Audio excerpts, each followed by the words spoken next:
ये कहानी है प्रेम निवास की, एक ऐसे घर की जो कभी प्रेम और विश्वास की मजबूत नींव पर खड़ा था। इस घर के मुखिया थे राजेंद्र प्रसाद, एक सफल व्यापारी जिन्होंने अपनी मेहनत और ईमानदारी से न केवल दौलत कमाई थी बल्कि समाज में इज्जत भी। उनकी पहली पत्नी किरण घर की लक्ष्मी थी। उनकी सादगी, उनका ममतामयी स्वभाव और राजेंद्र जी के प्रति उनका निस्वार्थ समर्पण इस घर को स्वर्ग बनाता था। उनका इकलौता बेटा सूरज किरण और राजेंद्र का आंखों का तारा था। सूरज, जिसका नाम ही उम्मीद और रोशनी का प्रतीक था, बचपन से ही बुद्धिमान, संस्कारी और अपने माता पिता के प्रति गहरा लगाव रखने वाला बच्चा था। किरण की मुस्कान इस घर की सबसे कीमती दौलत थी, लेकिन नियति को कुछ और ही मंजूर था। एक भयंकर बीमारी ने अचानक किरण को राजेंद्र जी और सूरज से हमेशा के लिए छीन लिया। उस समय सूरज केवल 10 साल का था। मां के जाने का सदमा राजेंद्र जी और सूरज के लिए असहनीय था। प्रेम निवास की रौनक जैसे कहीं खो गई थी। राजेंद्र प्रसाद ने खुद को अपने काम में झोंक दिया, लेकिन सूरज को मां की कमी हर पल महसूस होती थी। समय बीता गया और कई सालों बाद अपने एक व्यापारिक सहयोगी के कहने पर और बेटे के लिए एक मां की जरूरत महसूस करते हुए राजेंद्र प्रसाद ने पुनर्विवाह का फैसला किया। राजेंद्र जी की दूसरी पत्नी बनी पुष्पा। पुष्पा दिखने में बेहद आकर्षक और बात करने में मीठी थी, लेकिन उनके दिल की गहराइयों में एक अलग ही महत्वाकांक्षा पल रही थी। वो एक मध्यम वर्गीय परिवार से थी और प्रेम निवास की भव्यता और राजेंद्र जी की अकूत संपत्ति ने उन्हें तुरंत अपनी ओर खींच लिया था। जब पुष्पा घर आई तो राजेंद्र जी ने पूरी कोशिश की कि सूरज उसे अपनी मां का दर्जा दे सके। शुरुआत में पुष्पा ने भी खुद को एक आदर्श पत्नी और मां साबित करने में कोई कसर नहीं छोड़ी। वो सूरज की देखभाल करती, उसके लिए व्यंजन बनाती और राजेंद्र जी की जरूरतों का ध्यान रखती। सूरज भी एक मां की स्नेह भरी छाया पाकर धीरे धीरे सहज होने लगा। वो पुष्पा को मां तो नहीं कह पाया, पर पुष्पा चाची या सिर्फ पुष्पा कहकर बुलाता था, जिसमें आदर और दूरी का एक अजीब मिश्रण था। लेकिन ये शांति ज्यादा दिन तक टिकने वाली नहीं थी। जैसे जैसे समय बीतता गया, पुष्पा के मन की असली भावनाएं बाहर आने लगी। उसे राजेंद्र जी के प्रति प्रेम से ज्यादा उनकी संपत्ति से लगाव था। उसे ये बात खटकती थी कि राजेंद्र जी की सारी संपत्ति उनके बेटे सूरज के नाम होने वाली है। पुष्पा का लालच तब और गहरा हो गया जब उसकी मां कैकई और उसका भाई रमेश उसके जीवन में अधिक सक्रिय हो गए। कैकई नाम की तरह ही एक चतुर और कूटनीतिक महिला थी, जिसके दिमाग में हमेशा दूसरों की संपत्ति पर कब्जा करने की योजनाएं चलती रहती थीं। रमेश, उसका आलसी और लालची बेटा, हमेशा बड़ी दौलत कमाने के आसान रास्ते तलाशता रहता था। जब भी पुष्पा अपने मायके जाती, कैकई उसके कान भरने लगती थी। अरे पगली, तू उस घर की रानी है। राजेंद्र की पूरी दौलत पर तेरा भी उतना ही हक है जितना सूरज का। तूने उनसे शादी की है, ये तेरा त्याग है। पर वो बुढ़ा सारी जायदाद उस सौतेले बेटे के नाम करने की तैयारी में है। तू देखती रह जाएगी और कल को तुझे ये लोग एक फूटी कौड़ी भी नहीं देंगे। कैकई तीखे शब्दों से पुष्पा के मन में संदेह और लोभ का जहर घोलती थी। रमेश भी आग में घी डालने का काम करता था। जीजी, तुम भी भोली हो, खुलकर मांगो। राजेंद्र जी को बोलो कि वह संपत्ति का आधा हिस्सा तुम्हारे नाम करें। यह तुम्हारा अधिकार है। अगर तुम अभी चुप बैठी रही तो बाद में सूरज तुम्हें एक नौकरानी से ज्यादा कुछ नहीं समझेगा। इन बातों ने पुष्पा के मन को पूरी तरह दूषित कर दिया। उसके लिए प्रेम निवास अब केवल एक घर नहीं बल्कि एक खजाना बन गया था, जिस पर उसका अधिकार होना चाहिए था। उसका व्यवहार धीरे धीरे बदलने लगा। जहां पहले वो दिखावे के लिए ही सही सूरज के प्रति स्नेह दिखाती थी, अब उसमें एक अजीब सी खटास आ गई थी। छोटी छोटी बातों पर सूरज से उसकी नोक झोंक होने लगी। परिवार में बढ़ती दरार। राजेंद्र प्रसाद ने अपनी पत्नी के बदलते मिजाज को महसूस किया। वो अक्सर पुष्पा को समझाने की कोशिश करते थे। पुष्पा, मैंने तुम्हें अपने घर की लक्ष्मी बनाया है। इस संपत्ति से मेरा और तुम्हारा कोई खास मोह नहीं है। ये सब सूरज के लिए है, उसके भविष्य के लिए। तुम्हें क्यों चिंता होती है? पुष्पा पलटकर जवाब देती, आप हमेशा सूरज सूरज करते हैं। क्या मैं इस घर की सदस्य नहीं हूं? मैं आपकी पत्नी हूं, मेरा भी तो कोई भविष्य है। अगर कल को आपको कुछ हो गया तो सूरज मुझे घर से निकाल देगा। मुझे भी सुरक्षा चाहिए। राजेंद्र जी को यह सुनकर बहुत दुख होता था। उन्हें यह एहसास होने लगा था कि उन्होंने एक गलत निर्णय लिया है। उन्हें अब पुष्पा में वो सादगी और प्रेम नहीं दिखता था जो उन्होंने शुरू में देखा था। उन्हें लगने लगा था कि पुष्पा के मन में संपत्ति को लेकर एक गहरा लालच है। इधर सूरज, जो अब कॉलेज की पढ़ाई पूरी कर चुका था और अपने पिता के व्यापार में उनका हाथ बटाने लगा था, बहुत समझदार हो गया था। वो अपनी सौतेली मां के बदलते व्यवहार को नोटिस करता था, लेकिन अपने पिता की शांति बनाए रखने के लिए वो चुप रहता था। सूरज का मानना था कि घर की शांति और परिवार का सम्मान किसी भी दौलत से ज्यादा कीमती है। वो पुष्पा को मां का दर्जा तो नहीं दे पाया था, लेकिन वो हमेशा उनका आदर करता था। एक दिन जब राजेंद्र जी व्यापार के सिलसिले में शहर से बाहर गए थे, पुष्पा ने सीधे सूरज से बात की। उसका स्वर पहली बार इतना कठोर था। सूरज, मैं तुम्हारी सौतेली मां हूं, लेकिन तुम्हारी पिता की पत्नी भी हूं। तुम जानते हो कि इस घर की आधी दौलत पर मेरा हक है। जब पिताजी अपनी वसीयत बनवाएंगे तो सुनिश्चित कर लेना कि संपत्ति का बराबर बंटवारा हो। उसने सीधा दावा पेश किया। सूरज ने अपनी आंखों में दृढ़ता लाते हुए कहा, पुष्पा जी, पिताजी ने अभी तक वसीयत नहीं बनवाई है। और रही बात संपत्ति की, तो इस घर का हर ईंट पिताजी की मेहनत से बना है। मुझे दौलत से ज्यादा पिताजी का प्यार मायने रखता है। आप उनसे बात कीजिए। लेकिन मैं आपको विश्वास दिलाता हूं कि मैं हमेशा इस परिवार का सम्मान करूंगा और पिताजी का निर्णय मेरे लिए अंतिम होगा। सूरज के इस शांत और मजबूत जवाब ने पुष्पा को और भी क्रोधित कर दिया। उसे लगा कि सूरज भी संपत्ति छोड़ने वाला नहीं है। घर में अब तनाव का माहौल बन गया था। पुष्पा अब खुलकर अपने भाई रमेश और मां कैकई से घर पर सलाह मशविरा करने लगी थी। राजेंद्र प्रसाद जब वापस लौटे तो उन्हें घर का माहौल बदला हुआ मिला। पुष्पा अब उनसे हर बात पर बहस करती, संपत्ति में हिस्से की बात करती और कानूनी कार्रवाई की धमकी देने लगी। राजेंद्र जी ने थक हार कर इस बढ़ते हुए गृह क्लेश को रोकने के लिए संपत्ति का एक हिस्सा पुष्पा के नाम करने की इच्छा जताई, लेकिन पुष्पा को पूरा विश्वास नहीं था। कैकई और रमेश के लगातार कान भरने से उसने एक कठोर कदम उठाने का फैसला कर लिया था। पुष्पा ने सीधे राजेंद्र जी के सामने ये मांग रखी कि या तो वो तुरंत संपत्ति का आधा हिस्सा कानूनी तौर पर उसके नाम करें या वो कोर्ट जाएगी। राजेंद्र प्रसाद स्तब्ध रह गए। उन्होंने अपने बेटे सूरज की ओर देखा। सूरज ने एक गहरी सांस ली। वो समझ चुका था कि अब ये लड़ाई सिर्फ दौलत की नहीं बल्कि रिश्तों के मूल्यों की हो गई है। अचानक एक रात राजेंद्र प्रसाद को अचानक दिल का दौरा पड़ा। परिवार की कलह, संपत्ति का तनाव और पुष्पा की धमकियां उनके कमजोर दिल पर भारी पड़ गईं। उन्हें तुरंत अस्पताल ले जाया गया, लेकिन उनकी हालत गंभीर थी। अब प्रेम निवास की सारी शांति छिन चुकी थी। राजेंद्र जी का जीवन और उनकी विरासत दोनों ही खतरे में थे। राजेंद्र प्रसाद के अचानक अस्पताल में भर्ती होने से प्रेम निवास में एक अजीब सा सन्नाटा छा गया था, लेकिन ये सन्नाटा दुख का नहीं बल्कि आने वाले तूफान से पहले की खामोशी थी। सूरज ने तुरंत व्यापार और अपने पिता के इलाज की जिम्मेदारी संभाल ली। वो रात दिन अस्पताल में रहता, डॉक्टरों से बात करता और अपने पिता की सेवा में लगा रहता था। वहीं दूसरी ओर पुष्पा की प्राथमिकता बदल चुकी थी। अस्पताल में राजेंद्र जी के बेड के पास खड़े होकर भी उसके मन में केवल संपत्ति के दस्तावेज घूम रहे थे। जैसे ही उसे पता चला कि राजेंद्र जी ने कोई औपचारिक वसीयत नहीं बनवाई है, उसके चेहरे पर एक लालच भरी चमक आ गई। पुष्पा ने तुरंत अपने भाई रमेश को फोन किया। रमेश और उसकी मां कैकई इस मौके का फायदा उठाने के लिए तैयार बैठे थे। कैकई ने पुष्पा को सलाह दी, देखो बेटी, अब वक्त आ गया है। राजेंद्र होश में नहीं है, सूरज भोला है, लेकिन उसकी चालाकी को मत भूलो। अब तुम्हें अपने हक के लिए लड़ना होगा। जितना जल्दी हो सके एक कानूनी नोटिस भेजो। ये साबित कर दो कि तुम उनकी पत्नी हो और तुम्हें संपत्ति में बराबर का हिस्सा चाहिए। रमेश ने एक स्थानीय लालची वकील विनोद को ढूंढ निकाला, जो ऐसे पारिवारिक विवादों को हवा देने में माहिर था। विनोद ने पुष्पा को समझाया कि चूंकि राजेंद्र जी ने कोई वसीयत नहीं छोड़ी है, इसलिए वो हिंदू उत्तराधिकार अधिनियम के तहत संपत्ति पर प्रथम श्रेणी की उत्तराधिकारी क्लास आई लीगल हेयर के रूप में दावा कर सकती है, खासकर तब जब सूरज उनका सौतेला बेटा है। ये कानूनी पेंच पुष्पा के लिए एक हथियार बन गया। कोर्ट का नोटिस और सूरज का संयम। एक सप्ताह बाद जब सूरज अस्पताल में अपने पिता के पास बैठा था, उसे पुष्पा के वकील विनोद की ओर से एक कानूनी नोटिस मिला। नोटिस में साफ तौर पर कहा गया था कि पुष्पा राजेंद्र प्रसाद की वैध पत्नी होने के नाते उनकी संपूर्ण चल और अचल संपत्ति, विशेष रूप से प्रेम निवास और व्यापार के शेयर में आधा हिस्सा मांगती है। इसमें यह धमकी भी दी गई थी कि यदि सूरज ने स्वेच्छा से बंटवारा नहीं किया तो वो सिविल कोर्ट में पार्टीशन सूट दाखिल करेंगी। सूरज उस नोटिस को देखकर स्तब्ध रह गया, लेकिन उसके चेहरे पर गुस्सा नहीं बल्कि गहरी निराशा थी। उसे दुख इस बात का था कि जिस पिता की जान खतरे में है, उसी समय उनकी पत्नी और परिवार इस संपत्ति के लिए लड़ रहा है। सूरज ने अपने परिवार के पुराने और वफादार वकील अधिवक्ता शर्मा से सलाह ली। शर्मा जी ने बताया कि कानूनी रूप से पुष्पा का दावा मजबूत है, लेकिन इस केस को नैतिकता और भावनात्मक आधार पर लड़ा जा सकता है। सूरज ने शांत स्वर में कहा, शर्मा जी, मैं नहीं चाहता कि पिताजी को होश आने पर पता चले कि हम कोर्ट में लड़ रहे हैं। मैं पुष्पा जी का सम्मान करता हूं। मैं उन्हें कानूनी लड़ाई के बिना भी 1/4 हिस्सा देने को तैयार हूं, जो एक पत्नी के तौर पर उन्हें सुरक्षित महसूस करा सके। मेरा उद्देश्य पैसे बचाना नहीं बल्कि परिवार की इज्जत बचाना है। लेकिन जब यह प्रस्ताव पुष्पा तक पहुंचाया गया तो कैकई और रमेश ने उसे भड़का दिया। 1/4 क्यों? आधा, पूरा आधा। ये तुम्हारा अधिकार है। ये सूरज तुम्हें ठग रहा है। कोर्ट जाओ, अब समझौता नहीं। कैकई ने हट किया। H3 greater than court drama का पहला दिन H3 greater than। जैसा कि तय हुआ था, पुष्पा ने कोर्ट में पार्टीशन सूट दाखिल कर दिया। कोर्ट में सुनवाई का पहला दिन परिवार के लिए बेहद अपमानजनक था। कोर्टरूम लोगों से भरा हुआ था। एक तरफ पुष्पा महंगी साड़ी पहने उदास और पीड़ित पत्नी का नाटक कर रही थी, जिसके बगल में उसका भाई रमेश और मां कैकई बैठे थे, जो लगातार उसे फुसफुसा रहे थे। दूसरी ओर सूरज अपने शांत और गंभीर चेहरे के साथ खड़ा था। उसके साथ अधिवक्ता शर्मा थे। पुष्पा के वकील विनोद ने अपने शुरुआती बयान में भावनात्मक कार्ड खेला। उन्होंने कहा, माय लॉर्ड, मेरी क्लाइंट एक पीड़ित और उपेक्षित पत्नी है। उन्होंने अपना जीवन राजेंद्र प्रसाद को समर्पित कर दिया, लेकिन अब उन्हें डर है कि उनके सौतेले बेटे द्वारा उन्हें घर से निकाल दिया जाएगा।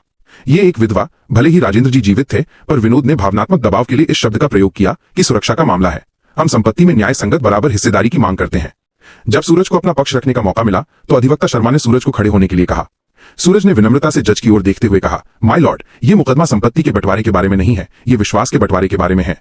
मेरे पिता जीवन और मृत्यु के बीच संघर्ष कर रहे हैं और मेरी सौतेली मां पुष्पा जी, जो मेरे पिता के जीवन साथी होने का दावा करती हैं, इस कठिन समय में उनके स्वास्थ्य के बजाय उनकी दौलत पर ध्यान केंद्रित कर रही हैं। मैंने हमेशा उनका आदर किया है। ये घर मेरी पहली मां किरण और मेरे पिता के पवित्र प्रेम से बना है। मैं आज भी उन्हें सुरक्षा देने के लिए कानूनी हिस्सेदारी से ज्यादा देने को तैयार हूं, लेकिन उनका ये कृत्य मेरे पिता के प्रति उनके निहित स्वार्थ को दर्शाता है। सूरज के सीधे और सच्चे शब्दों ने कोर्ट में एक पल के लिए चुप्पी साध ली। पुष्पा के चेहरे पर गुस्सा और शर्म दोनों झलक रही थी, क्योंकि सूरज ने सार्वजनिक रूप से उनके लालच को बेनकाब कर दिया था। H3 greater than साजिश का नया मोड़ H3 greater than। Pushpa, Kaikeyi और रमेश को लगा कि सूरज के भावनात्मक बयान से जज प्रभावित हो सकते हैं। कैकई ने रमेश को एक नई चाल चलने को कहा। रमेश ने वकील विनोद के माध्यम से कोर्ट में एक फर्जी दस्तावेज पेश करने की योजना बनाई। यह दस्तावेज एक जाली प्रॉमिसरी नोट या रिकॉर्ड ऑफ एग्रीमेंट था, जिसमें यह दिखाने की कोशिश की गई थी कि राजेंद्र प्रसाद ने कुछ साल पहले पुष्पा को कुछ व्यापारिक संपत्ति में हिस्सा देने का लिखित वादा किया था। इस दस्तावेज पर राजेंद्र प्रसाद के नकली हस्ताक्षर थे, जिसे रमेश ने बड़ी चालाकी से तैयार करवाया था। पुष्पा को यह जानकर थोड़ा संकोच हुआ कि वे अब धोखाधड़ी का रास्ता अपना रहे हैं, लेकिन कैकई ने उसे समझाया, अदालत कागजात देखती है, भावनाएं नहीं। अगर तुम्हें अपनी दौलत चाहिए तो तुम्हें यह कदम उठाना ही होगा। अगली सुनवाई के लिए वकील विनोद पूरी तैयारी के साथ कोर्ट में आने वाले थे, ये झूठा दावा करने के लिए कि राजेंद्र प्रसाद ने खुद ही पुष्पा को संपत्ति का बड़ा हिस्सा देने का वादा किया था। सूरज को इस चाल की भनक नहीं थी। वो अभी भी अपनी भावनाओं और सच्चाई की ताकत पर भरोसा कर रहा था, जबकि उसका विरोधी पक्ष अब अनैतिकता की दलदल में उतर चुका था। कोर्ट की अगली तारीख आ चुकी थी। पुष्पा, कैकई के दिए आत्मविश्वास और रमेश के जाली दस्तावेज की बदौलत पूरी तरह तैयार थी। सुनवाई शुरू होते ही पुष्पा के वकील विनोद ने जोरदार ढंग से राजेंद्र प्रसाद की संपत्ति में पुष्पा के पूर्व निर्धारित अधिकार का दावा पेश किया। विनोद ने जज के सामने एक मुड़ा हुआ कागज लहराया। माय लॉर्ड, उसने नाटकीय ढंग से कहा, मेरे क्लाइंट ने न केवल पत्नी के रूप में अपना कर्तव्य निभाया, बल्कि उनके पति राजेंद्र प्रसाद ने स्वयं अपनी संपत्ति के एक बड़े हिस्से के लिए उन्हें लिखित वादा दिया था। उसने दस्तावेज पेश किया जिसमें यह दर्शाया गया था कि राजेंद्र प्रसाद ने व्यापार के एक बड़े हिस्से और प्रेम निवास के 50% हिस्से को पुष्पा को देने पर सहमति दी थी। दस्तावेज पर राजेंद्र प्रसाद के कथित हस्ताक्षर थे। सूरज और उनके वकील शर्मा जी इस अप्रत्याशित चाल से सकते में आ गए। शर्मा जी ने तुरंत आपत्ति जताई, माय लॉर्ड, ये दस्तावेज फर्जी है। मेरे क्लाइंट के पिता राजेंद्र प्रसाद कई हफ्तों से कोमा जैसी स्थिति में अस्पताल में है। यह दस्तावेज कब बनाया गया? हमें इसकी फॉरेंसिक जांच की अनुमति चाहिए। विनोद ने इसका विरोध किया। यह दस्तावेज लगभग 1 साल पुराना है और ये मेरे क्लाइंट की सुरक्षा का प्रमाण है। सौतेले बेटे ने हमेशा इस शादी को स्वीकार नहीं किया। राजेंद्र जी जानते थे कि पुष्पा को न्याय के लिए कानूनी सहारा लेना पड़ेगा, इसलिए उन्होंने ये वादा किया। जज ने दोनों पक्षों की दलीलें सुनी और दस्तावेज को फोरेंसिक जांच के लिए भेजने का आदेश दिया। हालांकि इस बीच पुष्पा के पक्ष को यह दस्तावेज पेश करने का मनोवैज्ञानिक लाभ मिल गया था। कोर्ट से बाहर निकलते ही कैकई ने विजयी मुस्कान के साथ पुष्पा की पीठ थपथपाई। देखा कागजात की ताकत। अब सूरज को समझ आएगा कि दौलत की लड़ाई में रिश्ते नहीं, सबूत काम आते हैं। राजेंद्र प्रसाद का जीवन और मौत का संघर्ष। उसी शाम सूरज अस्पताल में अपने पिता के पास लौटा। कोर्ट की गहमा गहमी से दूर यहाँ जीवन और मृत्यु का एक शांत संघर्ष चल रहा था। राजेंद्र प्रसाद अभी भी बेहोशी की हालत में थे। सूरज ने अपने पिता का हाथ पकड़ा। उसके मन में कोर्ट की निराशा और पुष्पा का लालच घूम रहा था। उसने अपने पिता से फुसफुसाते हुए कहा, पिताजी, आप जानते हैं कि मैं पैसों के लिए नहीं लड़ रहा हूँ। मैं उस विश्वास के लिए लड़ रहा हूँ जिस पर आपने और माँ किरण ने ये घर बनाया था। पुष्पा जी और उनके परिवार ने आपके नाम का इस्तेमाल कर एक झूठा दस्तावेज बनाया है। अगर वे जीत भी जाते हैं तो भी उन्हें प्यार नहीं मिलेगा जिसके लिए वे इतने भूखे हैं। अगले दिन अस्पताल से एक बुरी खबर आई। डॉक्टरों ने सूरज को बताया कि राजेंद्र प्रसाद की हालत और बिगड़ गई है और उन्हें लाइफ सपोर्ट सिस्टम पर रखना पड़ा है। उनके बचने की संभावना अब बहुत कम थी। जब पुष्पा को यह खबर मिली तो उसकी पहली प्रतिक्रिया दुख नहीं बल्कि चिंतित प्रश्न था। अगर उन्हें कुछ हो जाता है तो संपत्ति का क्या होगा? क्या मुझे तुरंत आधा हिस्सा मिल जाएगा? सूरज ने अपने पिता के बिस्तर के पास खड़े होकर पुष्पा के इस सवाल को सुना और उसके मन में एक गहरा मोड़ आया। उसने फैसला किया कि अब वो कानूनी दांव पेंचों से नहीं बल्कि रिश्तों की सच्चाई से लड़ेगा। सूरज का अंतिम भावनात्मक दांव। अगली सुनवाई का दिन आया। कोर्ट रूम में उदासी छाई हुई थी क्योंकि सभी जानते थे कि राजेंद्र प्रसाद अपने जीवन के अंतिम चरण में है। फोरेंसिक रिपोर्ट अभी आनी बाकी थी। जब जज ने पुष्पा के वकील को आगे बढ़ने के लिए कहा तो सूरज अचानक खड़ा हो गया। उसने अधिवक्ता शर्मा को भी बैठने का इशारा किया। सूरज ने शांत लेकिन दृढ़ आवाज में बोलना शुरू किया जो पूरे कोर्ट रूम में गूंज उठी। माय लॉर्ड, मैं आज दौलत के बंटवारे के लिए नहीं खड़ा हूँ। मैं आज इस परिवार के टूटने के दर्द को बयां करने आया हूँ। हाँ, कानूनी रूप से पुष्पा जी मेरे पिता की पत्नी है और उन्हें संपत्ति में हिस्सा पाने का अधिकार है। मैंने हमेशा उन्हें यह हिस्सा देने की पेशकश की है बिना कोर्ट आए। मैं अब भी कहता हूँ, मैं उन्हें कानूनी रूप से जितना मिलना चाहिए उससे अधिक देने को तैयार हूँ। उसने सीधे पुष्पा की ओर देखा। उसकी आंखों में कोई गुस्सा नहीं, केवल करुणा थी। पुष्पा जी, आप दौलत चाहती हैं। आप प्रेम निवास का आधा हिस्सा, व्यापार का आधा हिस्सा चाहती हैं। क्या आप जानती हैं कि आप क्या खो रही हैं? आप मेरे पिता का सम्मान खो रही हैं। आप हमारे परिवार का विश्वास खो रही हैं। सूरज ने जज की ओर मुड़कर अपनी बात पूरी की। माय लॉर्ड, मैंने फैसला कर लिया है। मैं इस मुकदमे में नहीं लड़ूंगा। मैं अदालत से अनुरोध करता हूं कि वे पुष्पा जी को उनकी मांग के अनुसार संपत्ति का बराबर हिस्सा दे दें। कोर्ट रूम में सन्नाटा छा गया। पुष्पा और उसके वकील भी स्तब्ध थे। लेकिन माय लॉर्ड, सूरज ने अपनी बात जारी रखी, मैं संपत्ति के साथ एक और चीज का बंटवारा चाहता हूं। मैं उस दौलत का बंटवारा चाहता हूं जो मेरे पिता ने अपनी पहली पत्नी मेरी मां किरण के साथ मिलकर कमाई थी। सूरज ने एक छोटा सा बक्सा अपनी जेब से निकाला। ये मेरे पिता का सबसे कीमती खजाना है। ये वो संपत्ति है जो उन्होंने हमेशा सबसे ऊपर रखी। इस बक्से में माय लॉर्ड मेरी मां की एक पुरानी तस्वीर है, मेरे बचपन के कुछ खिलौने हैं और मेरे पिता का लिखा हुआ एक पहला प्रेम पत्र है। ये प्यार की दौलत है। उसने बक्सा जज की मेज पर रखा।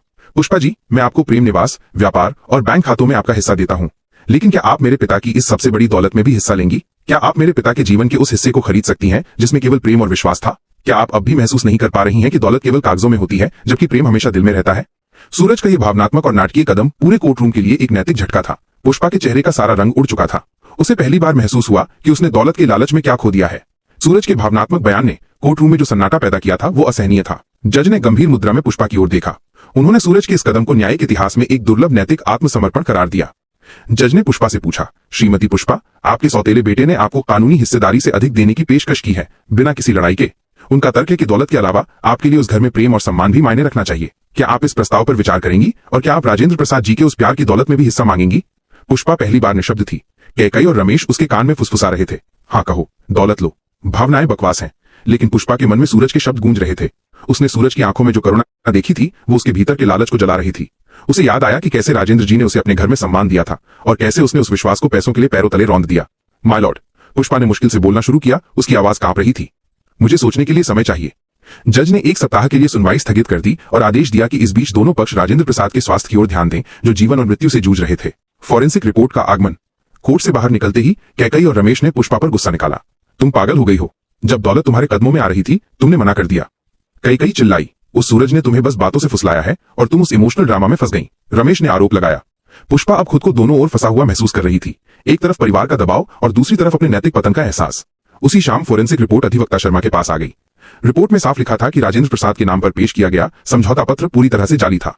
हस्ताक्षर की बारीकी से जांच में पाया गया कि वे किसी अन्य व्यक्ति द्वारा किए गए थे, जो रमेश की पोल खोलने के लिए काफी था। शर्मा जी ने तुरंत सूरज को सूचित किया। सूरज ने कहा, शर्मा जी, इस रिपोर्ट को अभी कोर्ट में पेश मत कीजिए। मैं चाहता हूं कि पुष्पा जी को सच पता चले, लेकिन इस तरह नहीं कि उन्हें अपराधी करार दिया जाए। उन्हें खुद अपने कर्मों का फल महसूस होना चाहिए। पुष्पा का आत्मनिरीक्षण और अस्पताल का दृश्य।